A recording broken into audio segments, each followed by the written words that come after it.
My name is Cassandra Wilson, but everyone calls me Cassie. I am 34 years old, and last Tuesday, my entire world tilted on its axis. I was sitting in my car on my lunch break, the rain drumming a familiar, dreary rhythm on the roof, when I checked my lottery ticket. 6 numbers. 6 numbers that matched perfectly. In the space of a single, heart-stopping moment, I had won $47 million, and my hand shook as I stared at the impossible confirmation on my phone. But after the initial wave of dizzying, disbelieving shock, a strange, cold thought cut through the chaos in my mind. I can't tell anyone. Not my parents, not my siblings, not even my best friend. Because I have a complicated history with my family when it comes to money. A history of one-sided generosity, of quiet betrayals, of being the reliable one, the walking ATM, the daughter who was always expected to give and never to need. Before I tell you about the test I designed, the one that would change my life more than any lottery win ever could, drop a comment letting me know where you are watching from. And hit subscribe if you've ever wondered who would show up for you if you had nothing left to give. Before that fateful Tuesday, my life was painfully ordinary. I was an accountant at a small marketing firm in Portland, a job that paid the bills but slowly chipped away at my soul. My apartment was modest, my 10-year-old Corolla made a concerning noise when it rained, and my dreams of traveling or going back to school felt like they were fading into the gray Pacific Northwest sky. My family was a constellation of complicated orbits. My parents, divorced and remarried into different worlds of wealth, had their own priorities. My younger sister, Lisa, the golden child, was married to a surgeon and lived a life of suburban perfection. My older brother, Jason, was a black hole of charm and bad decisions, constantly borrowing money with promises of repayment that never materialized.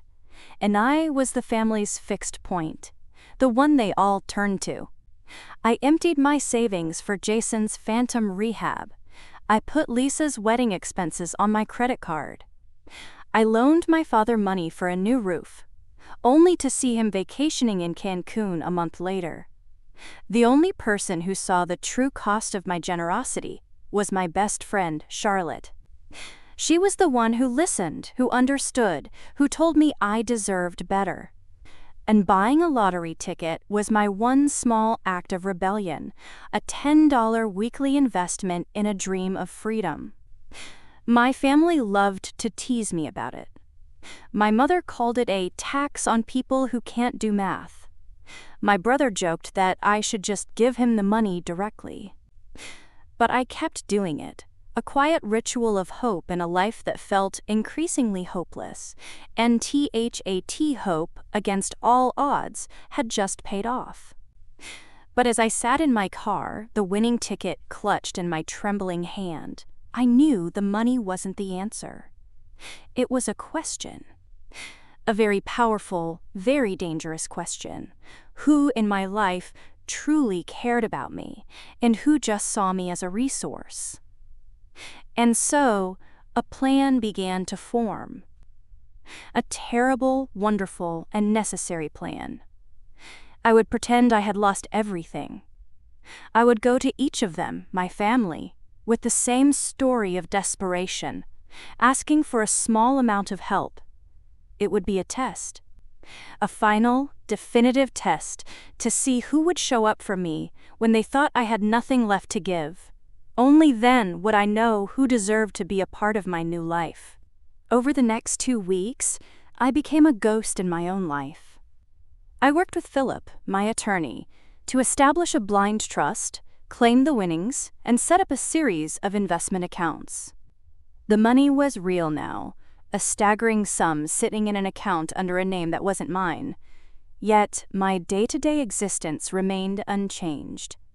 I still went to work, still drove my old Corolla, still clipped coupons. The secrecy was a heavy cloak, and I found myself constantly looking over my shoulder, terrified that someone would see through the facade. An NTHE experiment began with a phone call to my mother, Diane. I intentionally made my voice sound strained, on the verge of tears. "Mom?" I said. "Is everything okay?" she asked, her voice instantly laced with a familiar, practiced concern. I launched into my carefully crafted story. The marketing firm I worked for had suddenly shut down. The CEO had been embezzling funds, and I was out of a job with no final paycheck. "I hate to ask this, Mom," I said, letting my voice crack, "but I need help. About $5,000, just to cover rent and bills until I can find something new. I promise I'll pay you back." There was a long pause on the other end of the line. "Oh, Cassie," she finally said, her voice shifting from concern to a careful, defensive tone. "You know, Warren and I just put a down payment on that lake house. We're pretty cash poor right now," she sighed. "Have you asked your father? Or Lisa? Paul makes good money at the hospital." And NSHE hadn't said no, not outright, but she had passed the burden, just as I knew she would. NNMY father, Gregory, was next. We met for coffee. He listened to my story, his face impassive. When I asked for help, he leaned back and slipped into his familiar teacher voice. "Cassandra, this is exactly why I've always told you to keep 6 months of expenses saved." "What happened to your emergency fund?" "Life happened, Dad," I said, my voice tight. "Medical bills. Car repairs. Well," he said with a heavy sigh, "Stephanie and I are focusing on our retirement. It would be financially irresponsible to dip into those funds. This will be a good learning experience for you." He patted my hand, a gesture of condescending finality. NNMY sister Lisa, surrounded by the suburban perfection of her gourmet kitchen, was a masterclass in sympathetic deflection. "Oh my God, Cassie, that's awful," she gasped, her eyes wide with what looked like genuine concern. But when I asked for the loan, her expression shifted. "Oh. Well, this is just not a great time. We just bought the new Audi. And the kids. Tuition was due." She promised to talk to her husband, but the way she avoided my eyes told me all I needed to know. NNMY brother Jason's response was perhaps the most predictable and the most painful. After a detailed text, he replied with a brief dismissive message. "That sucks, sis. Really tight right now myself. Will call you later." He never did. One by one, they all failed the test. My stepmother, Stephanie, told me to learn better financial management skills. My stepfather, Warren, reminded me I wasn't his daughter. My Aunt Heather judged me for my poor life choices.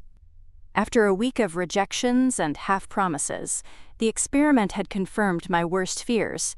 Then my phone rang.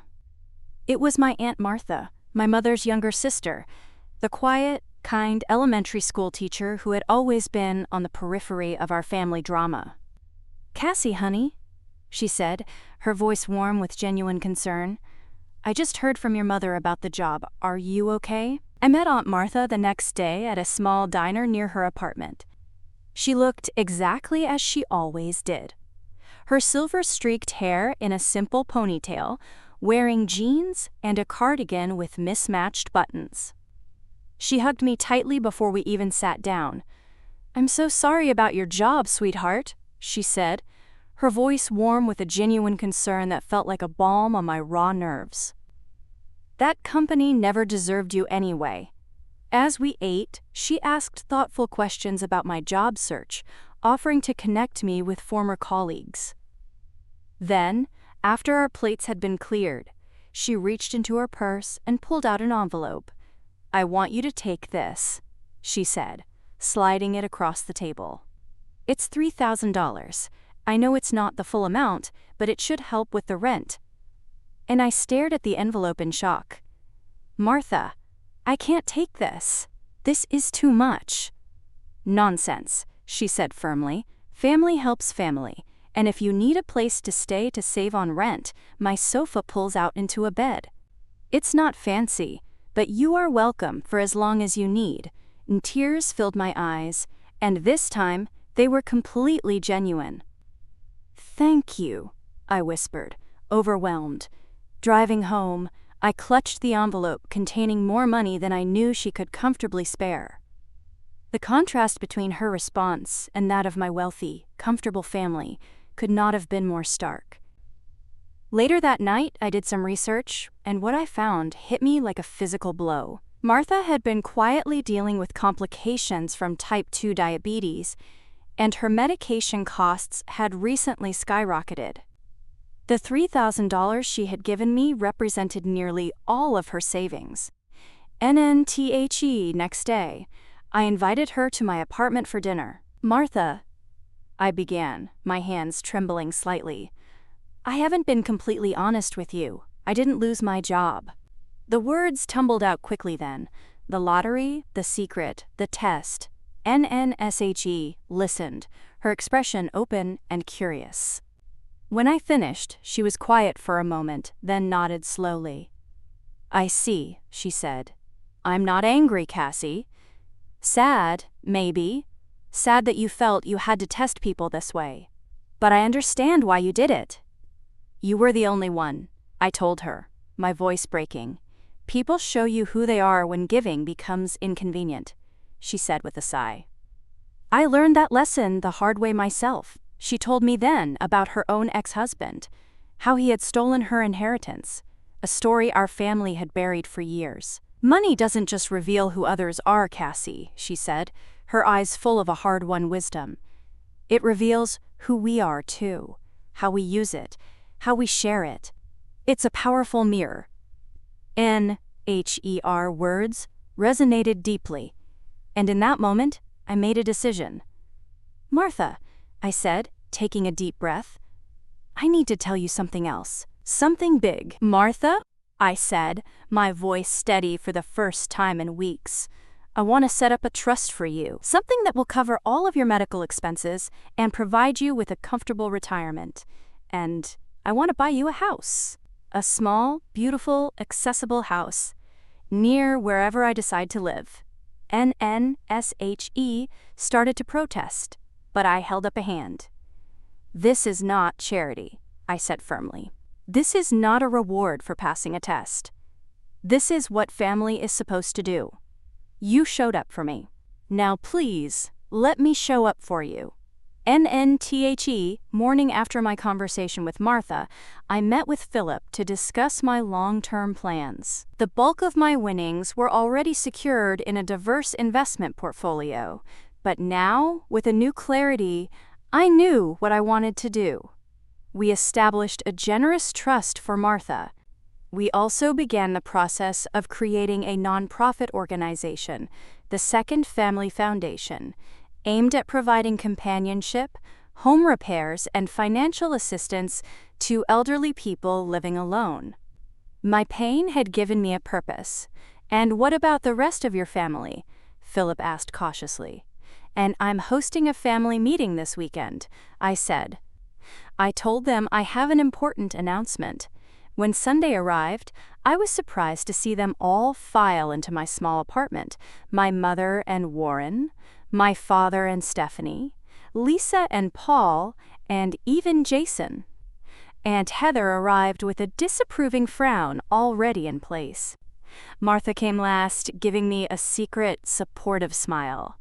As they settled into my living room, looking around with a mixture of curiosity and judgment, I stood before them, feeling strangely calm. "Thank you all for coming," I began. "I know there have been rumors about my financial situation, and I wanted to address them." My mother shifted uncomfortably. Jason suddenly became very interested in his phone. "And the truth is," I continued, "I'm fine. I've recently come into some money." A few faces in the room relaxed, a flicker of opportunistic hope in their eyes. "But before I get to that, I want to talk about what happened a few weeks ago. When I was in trouble, I reached out to my family. And one by one, with the exception of Aunt Martha, you all had your reasons why you couldn't help. And I went around the room, calmly but firmly addressing each of their excuses. The lake house, the retirement fund, the new Audi, the crafting supplies, and the guest room. We all make choices about our priorities, I concluded. And you all made yours perfectly clear. An uncomfortable silence fell over the room. So my father finally said, his voice accusatory, "Why all the drama about needing money if you had this new job?" "There was no new job," I said. "The story about losing my job was a lie. A test." Any unthe atmosphere in the room shifted from uncomfortable to hostile. "A test?" My mother gasped. "How could you manipulate us like that?" "How could I?" I repeated, my voice rising with the force of 34 years of suppressed frustration. How could I, the woman who paid for her brother's fake rehab, who put her sister's wedding on her credit card, who loaned her father money for a roof he never fixed, how dare I ask for a fraction of that back when I was in need? I looked at each of them, my gaze unwavering. The experiment is over. And the results are clear. My life is about to change in ways you can't imagine. And the only person I'm taking with me on this new journey is the one who was willing to help when she thought I had nothing. The room was a vacuum of stunned silence. My mother's face was white with shock, my father's with indignation. Lisa looked like she was about to be sick. Jason, for once in his life, was speechless. It was Aunt Heather who finally broke the silence, her voice dripping with venom. "How dare you? After everything we've done for you, you'd concoct this sick, manipulative game? Everything you've done for me?" I laughed, a sound completely devoid of humor. "You mean, like, criticizing every choice I've ever made? Or did you mean the part where you called me a financial train wreck to the entire family after I told you I needed help?" I looked at each of them, the years of quiet resentment finally boiling over. "You're not angry that I lied. You're angry that I caught you. You're angry that the family ATM is officially out of service." And as they filed out of my apartment after that uncomfortable, explosive hour, I felt a strange sense of closure. I hadn't told them about the lottery win. I didn't need to. I had stood up for myself in a way I never had before. The money had given me something more valuable than wealth itself. The courage to see my relationships clearly and to finally, decisively set boundaries. Martha stayed behind, helping me clean up the coffee cups they had left behind. "You did well," she said quietly. "That couldn't have been easy." "It was actually easier than I expected," I replied. For the first time, I wasn't afraid of disappointing them, because I realized their opinion of me was never based on who I really was. And Martha smiled. "That is a powerful realization. So what happens next?" "Next," I said, a genuine smile spreading across my face for the first time in weeks. "We start looking at houses. For both of us." And 1 year later, my life was unrecognizable. I had given notice at my accounting job, leaving behind the underappreciated work and toxic colleagues. I moved into a beautiful but modest home in a quiet neighborhood, with a garden that brought me joy each morning. 3 blocks away was Martha's new house, a single-story craftsman with wide doorways to accommodate her walker on the days her diabetes made walking difficult. I had hired the best doctors for her, and with proper medical care and no financial stress, her health had improved dramatically. NNMY New Purpose was the second family foundation. It had grown beyond my wildest expectations, providing companionship, home repairs, and financial assistance to elderly people living alone. The work was fulfilling in a way my accounting career had never been. Charlotte, my best friend, eventually joined the organization as our outreach coordinator, finally free to use her nursing expertise and compassionate nature to their fullest potential. She and I still had our weekly wine nights, though now they took place on my comfortable patio, overlooking a garden filled with prize-worthy tomatoes. My relationship with my family shifted into something more distant, but also more honest. I maintained occasional contact with most of them, polite birthday calls and holiday gatherings, but the pretense of a deep, intimate connection had fallen away. Without the weight of my unspoken expectations, our interactions became less painful. None of them knew about my lottery winnings. As far as they were concerned, I had simply found success with my new career in nonprofit management. They seemed to accept this explanation without much curiosity, which, in itself, told me everything I needed to know about their interest in my life.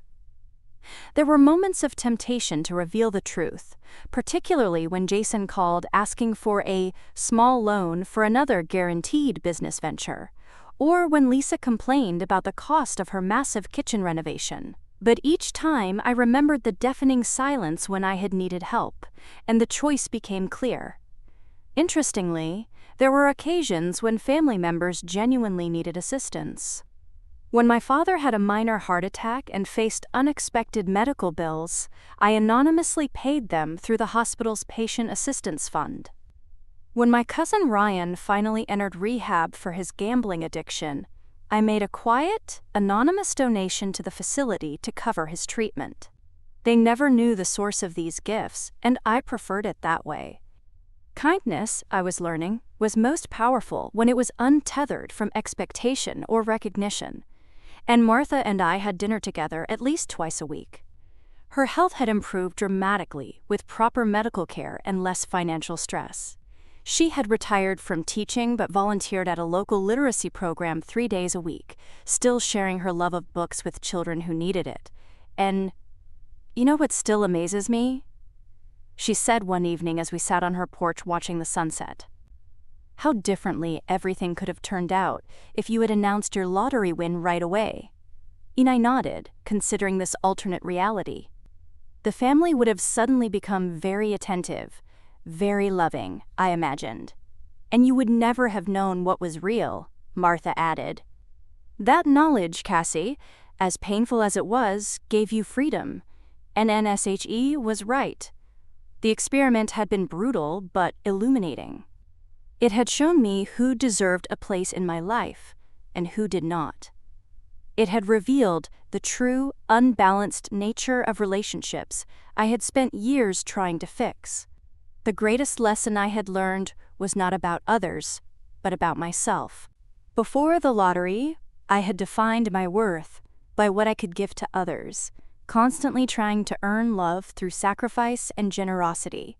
I had allowed myself to be used because I believed that was what family meant, what love required. Now I understood that real love, the kind Martha had shown me, didn't keep a balance sheet. It gave freely, without expectation of return, but it also respected boundaries and dignity. It was honest and consistent, present in good times and bad. And I had initially kept my winnings a secret out of fear, worried that the money would corrupt my relationships. What I hadn't anticipated was how the secret would instead clarify them, stripping away pretense and revealing the unvarnished truth. The money hadn't changed who anyone in my family was. It had simply illuminated who they had been all along. NMY Life Now was rich in ways that had nothing to do with my bank account. I had purpose through my foundation, genuine connection with Martha and Charlotte, and a hard-won understanding of my own worth that no external validation could shake. Perhaps most importantly, I had peace. The constant anxiety about finances that had been my lifelong companion was gone. But so too was the desperate need for approval from people incapable of giving it. I had built a life aligned with my values rather than my insecurities. Martha reached over and patted my hand, bringing me back to the present moment on her comfortable porch. "You did good, kiddo," she said, her voice soft, not just with the money, but with what you learned. I smiled at her, overwhelmed with gratitude for this woman who had shown me what family truly meant. I had a good teacher. As the sun dipped below the horizon, painting the sky in shades of pink and gold, I thought about the journey that had brought me here, from the shock of those matching numbers, to the pain of rejection, to the quiet joy of creating something meaningful from my unexpected fortune. The money had changed my life, yes, but not in the ways I had initially feared. It had simply given me the freedom to see clearly and to choose wisely. The most valuable thing I had gained had nothing to do with the millions in the bank. It was the understanding that the people who truly deserve a place in your life are not those who are there when you have everything to give, but those who stay when you have nothing to offer but yourself. My life now was rich in ways that had nothing to do with my bank account. I had purpose through my foundation, genuine connection with Martha and Charlotte, and a hard-won understanding of my own worth that no external validation could shake. Perhaps most importantly, I had peace. The constant anxiety about finances that had been my lifelong companion was gone. But so too was the desperate need for approval from people incapable of giving it. I had built a life aligned with my values rather than my insecurities. Martha reached over and patted my hand, bringing me back to the present moment on her comfortable porch. "You did good, kiddo," she said, her voice soft. "Not just with the money, but with what you learned." I smiled at her, overwhelmed with gratitude for this woman who had shown me what family truly meant. I had a good teacher. As the sun dipped below the horizon, painting the sky in shades of pink and gold, I thought about the journey that had brought me here, from the shock of those matching numbers, to the pain of rejection, to the quiet joy of creating something meaningful from my unexpected fortune. The money had changed my life, yes, but not in the ways I had initially feared. It had simply given me the freedom to see clearly and to choose wisely. The most valuable thing I had gained had nothing to do with the millions in the bank. It was the understanding that the people who truly deserve a place in your life are not those who are there when you have everything to give, but those who stay when you have nothing to offer but yourself. My life now was rich in ways that had nothing to do with my bank account. I had purpose through my foundation, genuine connection with Martha and Charlotte, and a hard-won understanding of my own worth that no external validation could shake. Perhaps most importantly, I had peace. The constant anxiety about finances that had been my lifelong companion was gone. But so too was the desperate need for approval from people incapable of giving it. I had built a life aligned with my values rather than my insecurities. Martha reached over and patted my hand, bringing me back to the present moment on her comfortable porch. "You did good, kiddo," she said, her voice soft. "Not just with the money, but with what you learned." I smiled at her, overwhelmed with gratitude for this woman who had shown me what family truly meant. I had a good teacher. As the sun dipped below the horizon, painting the sky in shades of pink and gold, I thought about the journey that had brought me here. From the shock of those matching numbers, to the pain of rejection, to the quiet joy of creating something meaningful from my unexpected fortune. The money had changed my life, yes, but not in the ways I had initially feared. It had simply given me the freedom to see clearly and to choose wisely. The most valuable thing I had gained had nothing to do with the millions in the bank. It was the understanding that the people who truly deserve a place in your life are not those who are there when you have everything to give, but those who stay when you have nothing to offer but yourself. My life now was rich in ways that had nothing to do with my bank account. I had purpose through my foundation, genuine connection with Martha and Charlotte, and a hard-won understanding of my own worth that no external validation could shake. Perhaps most importantly, I had peace. The constant anxiety about finances that had been my lifelong companion was gone. But so too was the desperate need for approval from people incapable of giving it. I had built a life aligned with my values rather than my insecurities. Martha reached over and patted my hand, bringing me back to the present moment on her comfortable porch. "You did good, kiddo," she said, her voice soft. "Not just with the money, but with what you learned." I smiled at her, overwhelmed with gratitude for this woman who had shown me what family truly meant. I had a good teacher. As the sun dipped below the horizon, painting the sky in shades of pink and gold, I thought about the journey that had brought me here, from the shock of those matching numbers, to the pain of rejection, to the quiet joy of creating something meaningful from my unexpected fortune. The money had changed my life, yes, but not in the ways I had initially feared. It had simply given me the freedom to see clearly and to choose wisely. The most valuable thing I had gained had nothing to do with the millions in the bank.